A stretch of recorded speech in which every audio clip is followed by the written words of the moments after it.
Welcome back to Mornings. It's estimated that every 18 hours a child is born with cerebral palsy. There is no known cure. A lot about this disease and disability is unknown. Good news, though, you can go on and lead a wonderful, fulfilling life. Jason Stojanovski joins us this morning. He's only 24. He has cerebral palsy, but I tell you, it hasn't stopped him and his acting career. Good morning, Jason. Good morning. And also Dr. Penny joins us this morning. Hi, Kerri-Anne.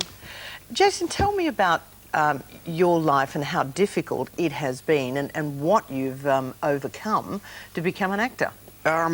Look, it's I can't say that it's been difficult. It's, you know, I've overcome some challenges and stuff, but I've been very lucky in my life as well. I've, you know, always had support around me, and I've always had the opportunity to, you know, try as many things as I want to try. And, you know, I didn't even want to get into acting. It was kind of a mistake. I was forced into it, and sort of, you know, I didn't have any other hobbies at the time, and sort of my mum just went, you know, you're doing these classes, and I went, okay, all right, no worries, and sort of jumped in there, and I guess I was hooked from the first second I walked in. And, you know, obviously people, disability or not, I think with this industry, you know, people are always looking at you going, when are you going to get a real job? You know, is it, what if it doesn't work out? Or, you know, so you've got to overcome those anyway. And, you know, the disability was there as well, but I think in some ways it's a positive. You know, it creates an extra layer to characters that I play, and you know, as long as, you know, people are willing to keep an open mind, it sort of, it you know, it helps you to jump in there and give them something different. It's the open mind that I think a lot of people have problem with. Let's face it, people don't quite know how to react to people with a disability. Perhaps, Penny, let's discuss what cerebral palsy is first. Okay, well, cerebral means brain, palsy means muscle weakness. And so basically cerebral palsy is a range of problems that occur usually with muscles related to some sort of damage to the brain that occurs when you're in utero, so when you're developing the uterus, or during the birth process, or immediately after birth. And it's more common in premature babies or low birth weight babies. So some damage happens to the brain, and depending on where in the brain it is, depends on what the disability is. Is there any cure or any diagnosis early? No. Do we know no why cure. it happens? No, we don't know why it happens, and there's no cure. So it's a difficult one. A lot of research going on. We think that at some stage there's a lack of oxygen to a certain part of the brain, but why that happens, we don't know. Is there any prevention in terms of pre-pregnancy? No, no. And it's so nothing mothers can do at all here, okay? Nope, no folic acid, no... No, none of those things. But that whole interesting, that Jason and I were talking about this labelling. A friend of mine had a premature baby, and I remember her kid came over to play one day. She was about 7, and when the mum came to pick her up, I said, oh, I noticed such and such. She got mild cerebral palsy, and she said, yes, but don't mention it. And I said, why? And she said, because when people know that she's got cerebral palsy, they put a label on her and they treat her differently. If I just tell them she's a bit of a clumsy kid, they think, oh, she's a bit of a clumsy kid. And that's... How do you, that remark, how do you feel about that? Did that ring true for you? It did. I mean, and that's why it's important, I think, to raise awareness, being that it's, you know, CP Awareness Week. It's, you know, if you manage to raise awareness on sort of a larger scale, it may help to, you know, reduce that stigma, or that, you know, that idea of what... I mean, it's the same with any, you know, disorder, disability, disease. You know, if you raise awareness and people are aware of it, they don't sort of look at you and go, oh, you know, he's got this, so I wonder if I can catch it, or you know, it eliminates all of that. So, you know, that's... And I think I learned that at quite a young age, you know. How old? What do you remember as your very, very first memories of someone making it obvious to you that they thought you were different? I mean, this is one of the sort of more standout memories in, you know, in my life, growing up in preschool. No, it wasn't preschool. I was in primary school. I was a little bit older, and I just remember having someone, you know, staring at me from across the room, and I just decided, you know what, enough's enough. I think I know how to deal with this. So I sort of marched up to this kid and I went, "You're staring at me because you want to know what's wrong," and he looked at me and he went, "Well, yeah." And I went, well, you know, I'm walking like this because I've got a disability. It's called cerebral palsy. You know, it's affecting my muscles. And he just went, oh, okay, cool, let's be friends. You know, and you know, it's that sort of clicked to me at that age, that if you make people aware and you know, eliminate that stigma, like I said. But you also have a great personality.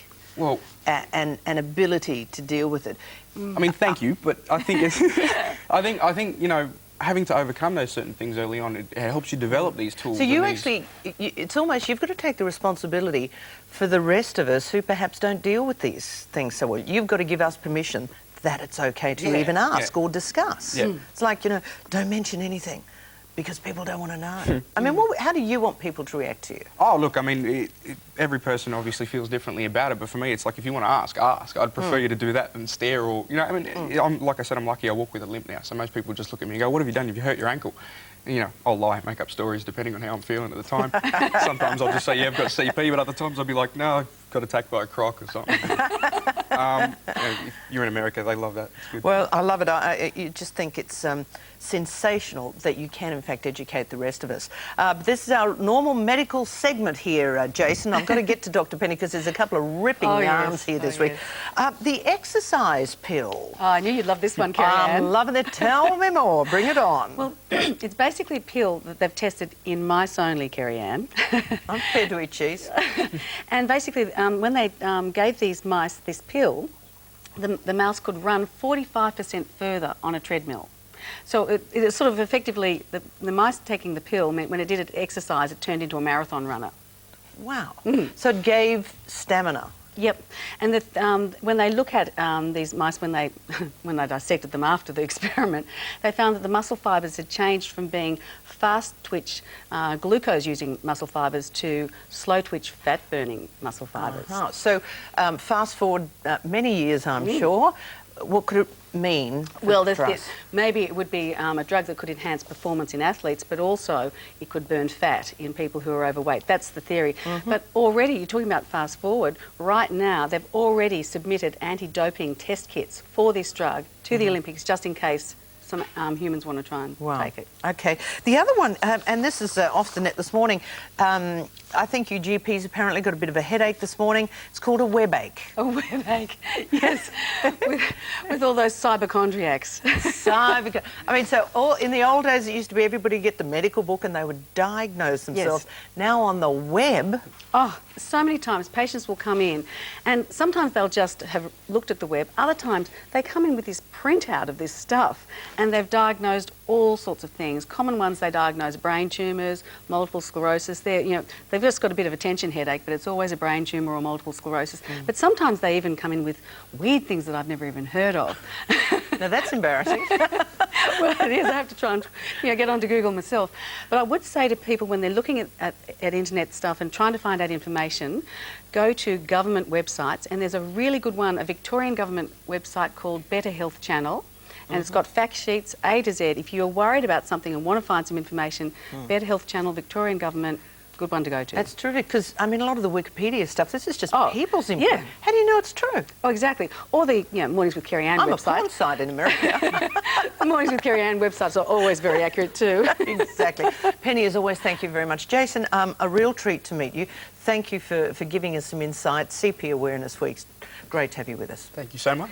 We've got a lot more coming up on the program, but here's an idea.